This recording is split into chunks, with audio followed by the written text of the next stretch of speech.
बिस्मिल्लाहिर्रहमानिर्रहीम। Okay students, last lecture में हमने टर्मिनल वेलोसिटी को एक्सप्लेन किया था, उस पर एक एमसीक्यू भी किया था। लास्ट लेक्चर में हमने फ्लूइड को डिफ़ाइन किया था कि व्हाट इज़ फ्लूइड, फिर फ्लूइड की चंद फिज़िकल प्रॉपर्टीज़ को भी एक्सप्लेन किया था, लाइक डेंसिटी, उसकी विस्कोसिटी और सरफेस टेंशन। फिर फ्लूइड जो है ये इसके अंदर अगर कोई ऑब्जेक्ट मोशन कर रहा है तो फ्लूइड उसके अपोजिट डायरेक्शन में उसके ऊपर फोर्स एक्सर्ट करता है, जिसको फ्लूइड फ्रिक्शन कहते हैं या एयर ड्रैग कहते हैं या ड्रैगिंग फोर्स कहते हैं। ठीक है। और इसके बाद फिर हमने टर्मिनल वेलोसिटी को एक्सप्लेन किया था कि जब भी अगर कोई बॉडी विस्कस मीडियम में गिर रहा है तो वो मीडियम जो है उसके ऊपर ड्रैगिंग फोर्स एक्ट करता है और उस ऑब्जेक्ट के ऊपर ग्रेविटेशनल फोर्स भी एक्ट करता है जो उसके वेट के बराबर होता है। तो अगर वेट और ड्रैगिंग फोर्स एक दूसरे को बैलेंस कर दे तो नेट फोर्स जो बॉडी के ऊपर एक्ट करता है वो ज़ीरो होगा। और अगर net force acting on the object ये ज़ीरो हो जाए तो बॉडी की वेलोसिटी फिर यूनिफॉर्म होती है, क्योंकि एक्सेलरेशन ज़ीरो होता है according to Newton second law. आपके पास फिर एक्सेलरेशन ज़ीरो होगा, क्योंकि किसी बॉडी में एक्सेलरेशन तब पैदा होता है जब उसके ऊपर फोर्स एक्ट करता है। तो ये हमारे पास टर्मिनल वेलोसिटी थी जो हमने लास्ट लेक्चर में उसको डिफ़ाइन किया था और फिर उसको एक्सप्लेन किया था। अब हम आते हैं फ्लूइड डायनेमिक्स की तरफ, फ्लूइड फ्लो को स्टडी करते हैं। तो फ्लूइड फ्लो जो है उसको हम डिस्ट्रीब्यूट करते हैं इन टू टाइप्स। एक को हम कहते हैं लेमिनर फ्लो। लेमिना जो है, लेमिना से निकले, लेमिना शीट को कहते हैं। शीट, वो जो थिक शीट होते हैं, थिन शीट, उसको हम कहते हैं लेमिना। ठीक है। लेयर्स यानी लेयर्स हमारे पास होते हैं। तो एक होता है लेमिनर फ्लो, दूसरा है हमारे पास टर्बुलेंट फ्लो। अच्छा, what is laminar flow? Laminar flow को हम डिफाइन करते हैं the regular flow. Simple words में हम कह सकते हैं कि the regular flow of fluid is called laminar flow, steady flow, regular flow और स्ट्रीम लाइन। ठीक है। अब हम उसको डिफाइन करते हैं कि such a smooth flow of fluid in which the neighboring layers of fluids slide by each other smoothly is called laminar flow or steady flow or streamline flow। ठीक है। हम उसको यूँ भी डिफाइन करते हैं कि the flow in which the fluids flow in parallel layers such that there is no disruption or intermixing of the layers and at a given point। ठीक है। The velocity of each fluid particle passing by remains constant with time. उसका मतलब ये है, आप इस diagram को consider कर लें। ये हमारे पास लाइंस हैं, पैरेलल लाइंस। ठीक है। These are the parallel lines, all these lines are parallel. एक लाइन, इस लाइन को हम कहते हैं फ्लो लाइन। ठीक है। अच्छा, फ्लो लाइन क्या है? फ्लो लाइन को हम डिफाइन यूँ करते हैं कि the path of an individual particle. जो इंडिविजुअल पार्टिकल फ्लूइड का जो लाइन फॉलो करता है उसको हम कहते हैं फ्लो लाइन। सो ये हमारे पास फ्लो लाइन है। आप अगर उसको देखें, ये एक फ्लो ट्यूब बनाता है। This is a flow tube. अब सारे फ्लो लाइन जो है ये बिल्कुल पैरेलल मोशन करते हैं, ये ओवरलैपिंग बिल्कुल नहीं करते, they are not crossing each other, एक दूसरे को क्रॉस नहीं करते, बिल्कुल एक स्मूथ और रेगुलर फ्लो करता है। ऐसे रेगुलर फ्लो को, स्मूथ फ्लो को हम कहते हैं फ्लो लाइन। अच्छा, फ्लो लाइन जो है ये हमारे पास, अगर हम एक्चुअल फ्लूइड की बात करते हैं तो हमने एक मैगज़ीन भी है कि स्टिल वाटर्स रन डीप। ठीक है। तो अगर आप किसी रिवर का सेंटर देखें, खामोश, बिल्कुल वो खामोश रिवर या पानी जब फ्लो कर रहा हो, बिल्कुल वहाँ पर खामोशी हो, और उसका सेंटर अगर आप देखें तो वहाँ पर पानी जो है वो ठहरा हुआ नज़र आता है। एक्चुअली वो ठहरा हुआ नहीं होता, उसका स्पीड स्लो होता है, स्पीड कम होता है उसका। वहाँ पर क्रॉस सेक्शनल एरिया जो है वो ज़्यादा होती है, तो फ्लूइड का जो स्पीड है वो कम होता है और वो एक स्मूथ फ्लो करता है। ठीक। इसको कहते हैं स्ट्रीमलाइन फ्लो या लैमिनर फ्लो। जहाँ पर ये रिवर वगैरह का रीजन ये नैरो हो जाता है तो वहाँ पर फ्लूइड का स्पीड जो है ये इंक्रीज़ हो जाता है, और जब फ्लूइड का स्पीड इंक्रीज़ होता है तो वहाँ पर वो शोर भी होता है, और पानी जो है वो फिर लैमिनर फ्लो या स्मूथ फ्लो नहीं करता। ये पानी के जो लेयर होते हैं या फ्लूइड के जो लेयर होते हैं वो एक दूसरे को क्रॉस करते हैं, दे ओवरलैपिंग ईच अदर, और वो उनका स्पीड जो है ये पॉइंट टू पॉइंट वेरी होता है। तो जब भी फ्लूइड के लेयर का speed point two point very हो रहा हो और एक दूसरे को लेयर क्रॉस कर रहा हो तो उसको हम फिर लैमिनर फ्लो नहीं कहते। लैमिनर फ्लो में हमारे पास जो एनर्जी लॉस है वो बहुत ज़्यादा कम होता है, ठीक है। अच्छा, टर्बुलेंट फ्लो किसे कहते हैं? टर्बुलेंट फ्लो लैमिनर फ्लो का अपोजिट है, इसका रेसिप्रोकल है।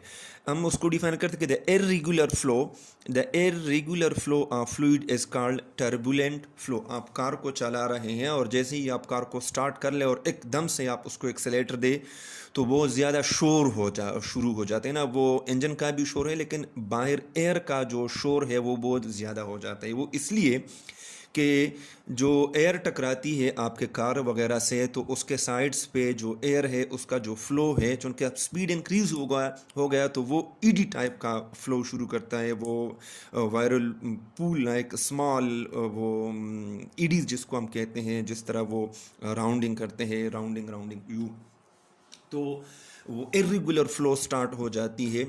इसको कहते हैं टर्बुलेंट फ्लो या इर्रेगुलर फ्लो। या अगर आपने स्मोक वगैरह को देखा हो, कोई लकड़ी वगैरह जल रही है या सिगरेट के फ्लेम को अगर आप देखें तो बिल्कुल सिगरेट के करीब से, सिगरेट का जो एंड है यहाँ उसके करीब से जो धुआं उड़ रहा है यहाँ पे तो स्मूथ फ्लो करता है, ठीक है। लेकिन जब सर्टन हाइट पे वो चला जाता है उसका स्पीड इंक्रीज होता है और फिर वो एक रेगुलर फ्लो करता है, और उस रेगुलर फ्लो को हम कहते हैं टर्बुलेंट फ्लो। टर्बुलेंट फ्लो या इर्रेगुलर फ्लो, इसको इर्रेगुलर फ्लो भी कहते हैं और टर्बुलेंट फ्लो भी कहते हैं। तो उसके एग्जांपल क्या है टर्बुलेंट फ्लो का? ब्लड फ्लो, आर्टरीज में ब्लड जो फ्लो करता है वो भी टर्बुलेंट फ्लो होता है। या ऑयल, जब हम ऑयल को ट्रांसपोर्ट करते हैं इन पाइपलाइंस, या लावा जो है, लावा इज़ द बेस्ट एग्जांपल। लावा को अगर आपने ऑब्जर्व किया हो तो लावा जो है वो टर्बुलेंट का एक बेस्ट एग्जांपल है, ठीक है।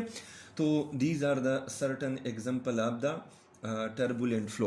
अब स्ट्रीमलाइन फ्लो को हम कैसे प्रोड्यूस करेंगे? तो आपने देखा होगा जहाज़ का जो शेप होता है, जो स्ट्रक्चर होता है वो ब्लैंक शेप का होता है, इस तरह का वो बनाया जाता है ताकि यहाँ पर इसके ये जो एयर इसमें से पास होती है, जो फ्लूइड वगैरह, वो उसके लिए एक यूनिफॉर्म सरफेस प्रोड्यूस हो जाए और उसका जो फ्लो हो एयर वगैरह का ये स्मूथ फ्लो हो, एक लेमिनर फ्लो हो, या कार वगैरह का शेप। लेकिन ये बात भी आपने याद रखनी है कि ये सिर्फ उस तरह के शेप पे डिपेंड नहीं करता है, उस स्पीड के ऊपर भी डिपेंड करता है। अगर स्पीड एक क्रिटिकल स्पीड तक ये पहुंच जाता है या क्रिटिकल स्पीड से फ्लूइड का स्पीड इंक्रीज़ हो जाता है तो फिर वो लेमिनर फ्लो नहीं करता, वो टर्बुलेंट फ्लो करता है। So these are the two type of fluid flow. एक लेमिनर फ्लो है जिसको हम स्टेडी फ्लो कहते हैं, दूसरा टर्बुलेंट फ्लो है।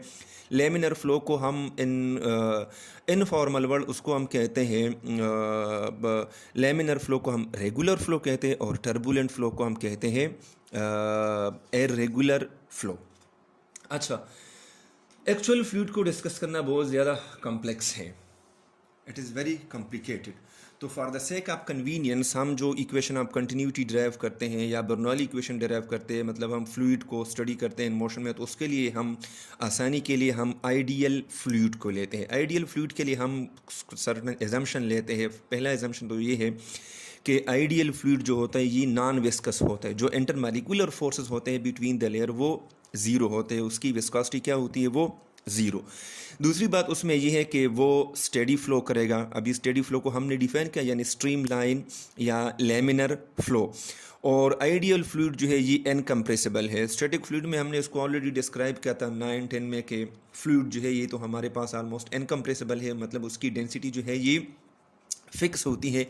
अब गैसेस की डेंसिटी तो फिक्स नहीं होती, लेकिन हम सर्टन गैसेस को भी लेते हैं आइडियल केसेस में, कि अगर जो प्रेशर डिफरेंस है, एक रीजन के ऊपर प्रेशर एक्ट करता है, दूसरे रीजन के ऊपर गैसेस में जो प्रेशर एक्ट करता है, अगर उन दोनों प्रेशर डिफरेंस, या अगर ये दोनों प्रेशर का जो डिफरेंस है, यानी प्रेशर डिफरेंस अगर ये बहुत ज़्यादा ना हो, टू लार्ज ना हो, तो उन गैसेस को भी हम क्या लेते हैं, इनकम्प्रेसिबल। रिमेंबर दिस पॉइंट कि हम आइडियल कंडीशन की बात करते हैं, उस केस में हम लेते हैं ये इनकम्प्रेसिबल फ्लूइड। तो इनकम्प्रेसिबल फ्लो का मतलब ये होता है कि डेंसिटी विल बी कांस्टेंट, उसमें डेंसिटी जो है ये कांस्टेंट होती है। इरोटेशनल फ्लो, आप अगर डस्ट पार्टिकल को देख लें या पार्टिकल्स ऑफ द फ्लूइड को देख के, आप पानी को देख के, अगर उसमें जो पार्टिकल है तो वो वायरलिंग करते हैं, वो रोटेशन करते हैं, आपको अगर नज़र आते हैं, आप उसको ज़रा गौर से देखें तो वो इस तरह रोटेट होते हैं, viral loop, viral pool like, ठीक है। तो उसको कहते हैं रोटेशनल फ्लो।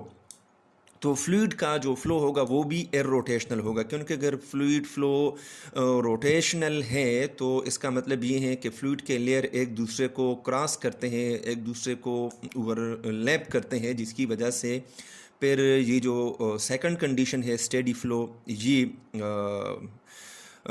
फुलफ़िल नहीं होता। इसका मतलब ये है कि स्ट्रीम लाइन फ़्लो के लिए ज़रूरी है कि फ़्लो जो है ये इरोटेशनल फ़्लो हो। अब हम आते हैं सर्टन डिफिनीशंस की तरह जो हम आगे यूज़ करेंगे। For example volume flow rate हम डिफ़ाइन करेंगे उसमें इक्वेशन ऑफ कंटिन्यूटी में, या मास फ्लो रेट। अच्छा, वॉल्यूम फ्लो रेट किसे कहते हैं? आप कंसीडर कर ले एक फ़्लो ट्यूब को, और उस फ़्लो ट्यूब में फ्लूइड फ़्लो कर रहा है, ठीक है। अब कंसीडर कर ले इस फ़्लो ट्यूब का ये क्रॉस सेक्शनल एरिया है ए, और आप कंसीडर कर ले कि स्मॉल अमाउंट ऑफ फ्लूइड, जिसको हम मास भी ले सकते हैं, चले कि small amount of mass of the fluid ये उस फ़्लो ट्यूब में से पास होता है टाइम टी में, और ये टाइम टी में डिस्टेंस कवर करता है डेल्टा एक्स डिस्टेंस, ये क्या करता है, ये कवर करता है, ठीक है। अच्छा, तो हम कहते हैं कि यहाँ पर से वॉल्यूम फ्लो करता है फ्लूइड का वॉल्यूम, क्योंकि वॉल्यूम बराबर होता है एरिया मल्टीप्लाइड बाय लेंथ। तो फ्लूइड का वॉल्यूम हमारे पास यहाँ पर बराबर होगा area of the flow tube multiplied by the length covered by the fluid. ये उस फ्लूइड के वॉल्यूम के बराबर होगा, जो कि बराबर है V is equal to A into x. So हम यहाँ पर कहते हैं वॉल्यूम फ्लो रेट को हम अगर डिफाइन करेंगे तो हम कहते हैं कि यहाँ इस फ्लो ट्यूब में से फ्लूइड का वॉल्यूम V टाइम t में पास होता है, कि the amount of fluid volume V delta V ये पास होता है यहाँ पर इस फ्लो ट्यूब से इन टाइम t में। तो the volume per unit time is called volume flow rate, उसको हम मैथमेटिकली डिफाइन करते हैं delta V divided by delta t, this is called volume flow rate. अब हम जानते हैं कि वॉल्यूम बराबर होता है area multiplied by its length, जो हमने लेंथ सेगमेंट लिया हुआ है, तो A delta x divided by delta t. अब अगर इसको हम देखें तो एक्स का यूनिट है मीटर और टी का यूनिट है टाइम, मीटर पर सेकंड, ये स्पीड के बराबर है, ये स्पीड का यूनिट है। तो delta x divide by delta T, length divided by time, it is the dimension of the speed और वेलोसिटी, तो हमारे पास ये बराबर है ए इंटू वी के।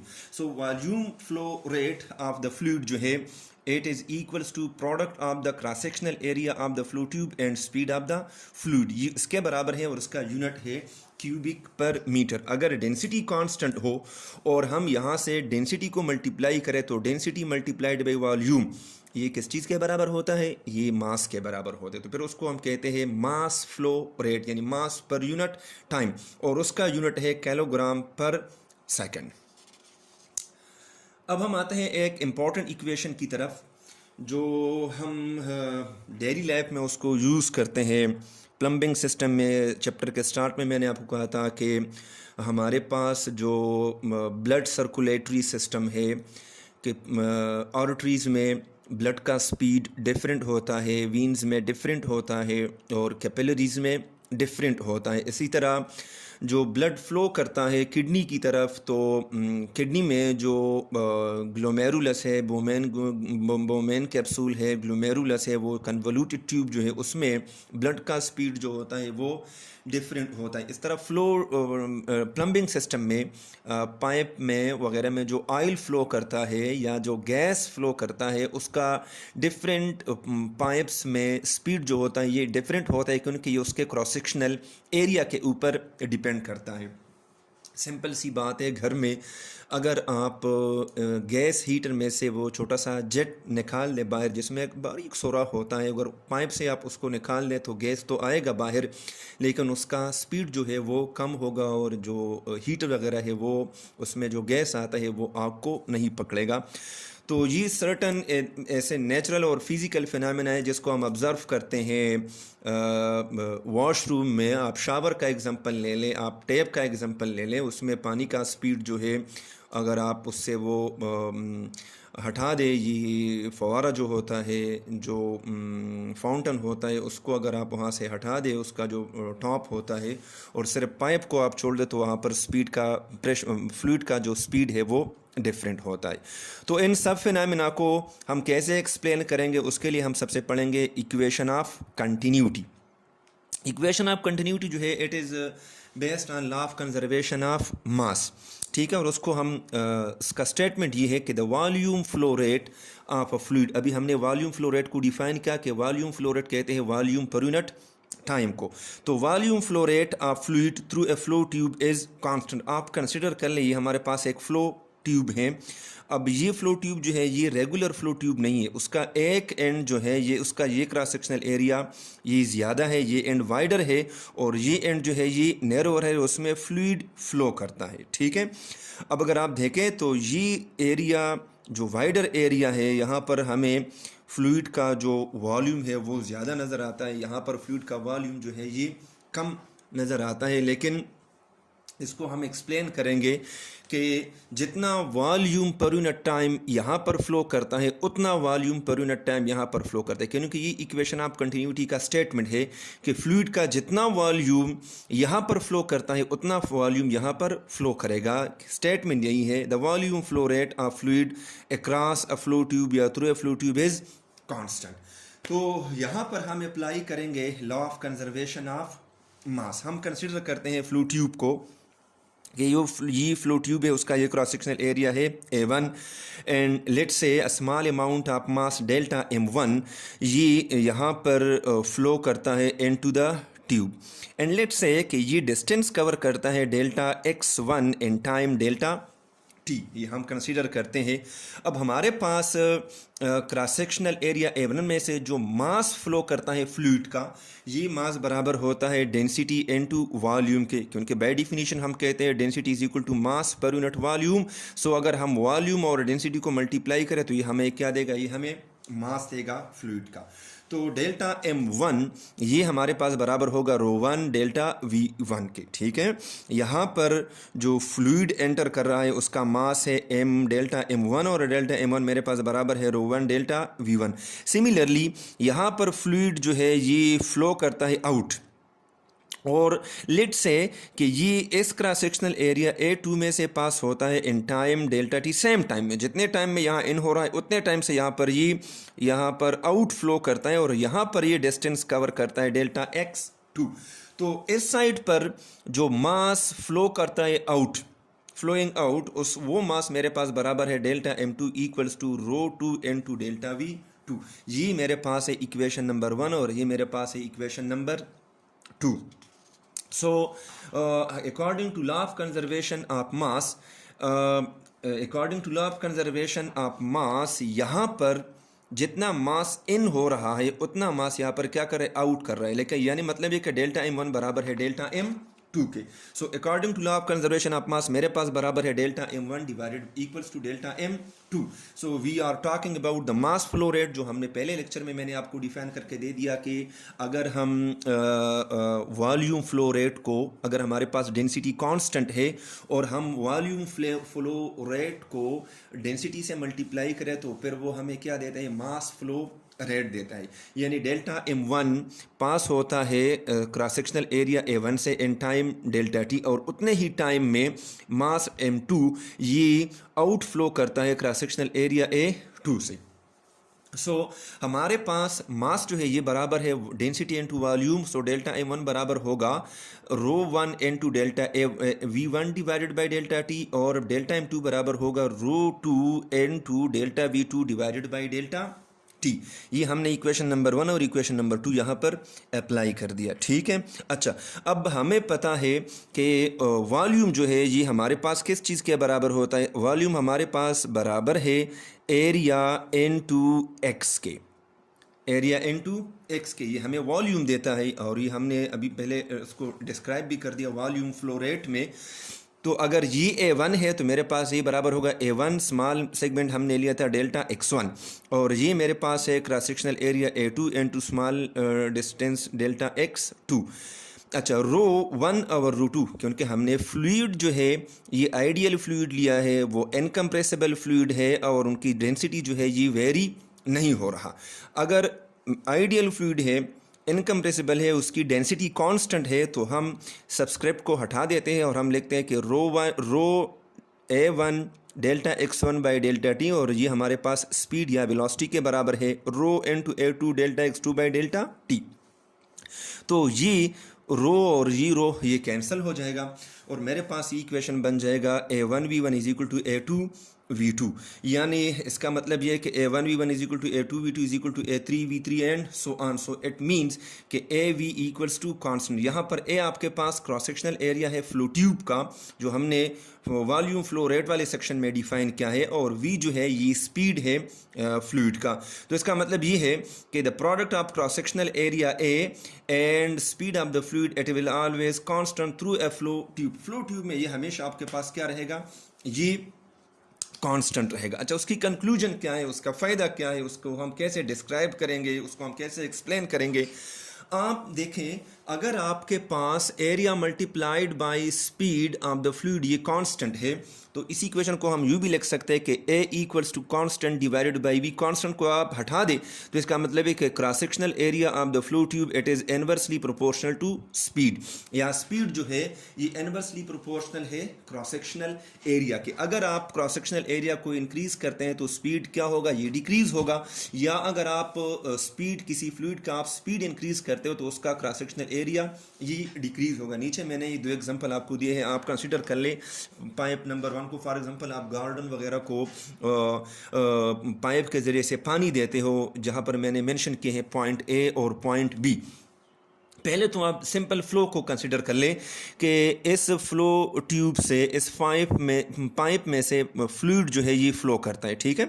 अच्छा, यहाँ से जब फ्लूइड फ्लो करे, यहाँ पर क्रॉस सेक्शनल एरिया पाइप का ज़्यादा है, तो फ्लूइड का क्रॉस सेक्शनल एरिया ज़्यादा है A1, उसका स्पीड ये कम होगा। लेकिन ड्यू टू ग्रेविटी जैसे ही ये नीचे गिरता है तो उसका स्पीड इंक्रीज़ होता है, और जैसे ही उसका स्पीड इंक्रीज़ होता है तो उसका क्रॉस सेक्शनल एरिया ये डिक्रीज होता है। और एक पॉइंट तो ये है। दूसरा, आप गार्डन वगैरह को पानी देते हैं, आप पॉइंट B को पानी पहुंचाना चाहते हैं, ठीक है, पॉइंट B तक, लेकिन यहाँ पर जो पाइप है आपके पास, वो वहाँ से जो पानी निकल रहा है वो पॉइंट A तक आता है। आप चाहते हैं कि ये पानी इसी पाइप के ज़रिए से पॉइंट B तक पहुँच जाए, तो आप उसका पाइप का जो क्रॉस सेक्शनल एरिया उसको डिक्रीज़ करते हो by putting thumb on the pipe. आप यहाँ पर उंगली रखकर पाइप का जो क्रॉस सेक्शनल एरिया है वो डिक्रीज़ करते हैं, आप पाइप को स्क्वीज़ कर देते हो कि उसका क्रॉस सेक्शनल एरिया ये कम हो जाए। अब आप देखें, इनिशियली जो पाइप है जिसका क्रॉस सेक्शनल एरिया ज़्यादा है वो ये डिस्टेंस कवर करता है in this time for A। तो ज़ाहिर बात है, अगर हम जनरली कह दें, ये ज़रूरी नहीं है, लेकिन मैं आपको सिर्फ समझाने के लिए बता रहा हूँ कि आप x/t, यहाँ पर स्पीड जो है ये कम है, क्योंकि कम डिस्टेंस कम टाइम में कवर होता है। अब यहाँ पर अगर आप उस पाइप का क्रॉस सेक्शनल एरिया कम कर दे तो ये पानी डायरेक्ट जो है ये पॉइंट B तक पहुँचेगा। इसका मतलब ये है कि उतने ही टाइम में ये ज़्यादा डिस्टेंस कवर करता है, तो फ्लूइड का जो स्पीड है वो इंक्रीज़ हुआ। अब यहाँ पर फ्लूइड का स्पीड क्यों इंक्रीज़ हो गया, ये कैसे इंक्रीज़ हुआ, क्योंकि यहाँ पर आपने क्रॉस सेक्शनल एरिया को कम कर दिया। फिर फर्दर अगर आप उसी फ्लो ट्यूब को देखें तो यहाँ पर पॉइंट B के पर जब ये नीचे गिरते हैं तो ग्रेविटी फ्लूइडिटी की वजह से उसका स्पीड फिर इंक्रीज होता है। तो यहाँ पर क्रॉस सेक्शनल एरिया आप अगर A3 को A2 के साथ कंपेयर कर ले तो A3 जो है ये कम है A2 से, तो इसी तरह यहाँ पर V3 जो है ये V2 से ज़्यादा है। तो जहाँ पर फ्लूइड फ्लो का जो एरिया है ये कम होता है वहाँ आपके पास स्पीड जो है ये इंक्रीज होती है। दूसरा एग्जांपल मैंने आपको पहले भी डिस्कस करके दिया, अभी यहाँ पर मैंने उसका डायग्राम भी बनाया कि आप शावर को देख लें वॉशरूम के अंदर, अगर आप उसमें से ये टॉप जो है ये फवारा जिसको हम कहते हैं, अगर आप उसको हटा दें यहाँ से तो पानी जो है उतना पानी है वो यहाँ पर गिरेगा पॉइंट ए की तरह ऊपर। आप चाहते कि नहीं ये पॉइंट बी तक पहुँच जाए तो आप यहाँ पर उसमें वो फाउंटेन लगा देते हो और शावर, जिसको हम शावर इसी को कहते हैं। अब यहाँ पर उसमें छोटे छोटे सुराख होते हैं, स्मॉल ओपनिंग होते हैं, उसका क्रॉस सेक्शनल एरिया कम होता है। अब यहाँ पर पानी फ्लो ट्यूब का क्रॉस सेक्शनल एरिया ज़्यादा है तो उसका स्पीड कम है, तो इसीलिए वो यहाँ पर नहीं पहुँच रहा। लेकिन यहाँ जब आप उसमें वो शावर लगा देते हो तो इसमें छोटे छोटे स्मॉल ओपनिंग होते हैं, उस ओपनिंग की वजह से उसी फ्लूइड का जो स्पीड है वो इंक्रीज़ हो जाते हैं और पॉइंट बी तक पहुँच जाता है। तो ये हमारे पास जो है ये उसके एग्जाम्पल है। प्लम्बिंग सिस्टम में हम यही करते हैं, आप में वाटर टैप वगैरह को देखें, ये डिफरेंट एग्जांपल है जो हम डेली लाइफ में यूज़ करते हैं। उसको हम एक रियल फ्लूइड के लिए अप्लाई करते हैं, लेकिन for the sake of convenience उसको हम पढ़ते हैं कि आसानी के लिए हम आइडियल फ्लूइड कंसिडर करते हैं। अच्छा, एक बात याद रखें, अगर हमारे पास फ्लूइड जो है ये आइडियल ना हो, अगर एक्चुअल फ्लूइड हो तो एक्चुअल फ्लूइड में फिर डेंसिटी क्या रहती है, ये कांस्टेंट नहीं रहती। और एक्चुअल फ्लूइड के लिए हमारे पास जो इक्वेशन ऑफ कंटिन्यूटी होगा फिर वो इस तरह हम लिखेंगे कि ρ1 A1 V1 equals to ρ2 A2 into V2। This is for the real fluid, for the actual fluid या for the viscous fluid. Viscous fluid के लिए हमारे पास फिर ये रिलेशन होगा। ठीक, अच्छा, अब सर्टन इंपॉर्टेंट पॉइंट्स मैं आपको बता रहा हूँ इक्वेशन ऑफ कंटिन्यूटी से। ये आपके रिड्यूस सिलेबस का आखिरी टॉपिक है, इसके बाद फिर इंशाल्लाह हम न्यूमेरिकल प्रॉब्लम करेंगे, क्योंकि ऑलमोस्ट MCQs आपको मैंने इससे पहले भी बताया था कि 5-6 MCQs थे। मैं आपको अभी खैर दोबारा भी बता दूंगा। बुक किधर है, मैं बुक उठा देता हूँ और आपको उसी से बता भी देता हूँ कि इसमें ये पॉइंट ऐसे हैं जो ये रहा। फॉर एग्ज़ाम्पल, चलो पहले उसको एक्सप्लेन करते हैं, फिर आगे मैं आपको एक्सरसाइज में MCQs के बारे में बता दूंगा।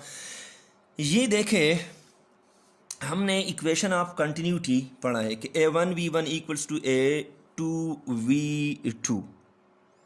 अब A1 और A2 ये जो है क्रॉस सेक्शनल एरिया है, जैसे the cross sectional area of the flow tube. अब हमारे पास किसी भी ट्यूब का जो क्रॉस सेक्शनल एरिया है ये बराबर होता है πr² के, जहाँ r आपके पास ये रेडियस है। तो न्यूमेरिकल प्रॉब्लम भी आ सकते हैं उसमें, उस पर जो है MCQs भी आ सकते हैं। ये आपके पास MCQ के लिए भी इम्पॉर्टेंट है और आपके पास न्यूमेरिकल प्रॉब्लम भी आप उसके ज़रिए कर सकते हैं कि आप उस एरिया की जगह वैल्यू पुट कर दे πr1² V1 equals to πr2² into V2, जहाँ πr² जो है ये एरिया की वैल्यू है। अच्छा, पाई तो एक कांस्टेंट नंबर है तो ये एक दूसरे के साथ कैंसिल हो जाएगा। अब आपने क्या लेना है, अगर स्पीड का रेशो मालूम करना है, V1 रेशो V2 मालूम करना हो, क्या मालूम करना हो, V1 रेशो V2, तो वो आपके पास बराबर होगा R2² डिवाइडेड बाई R1² के।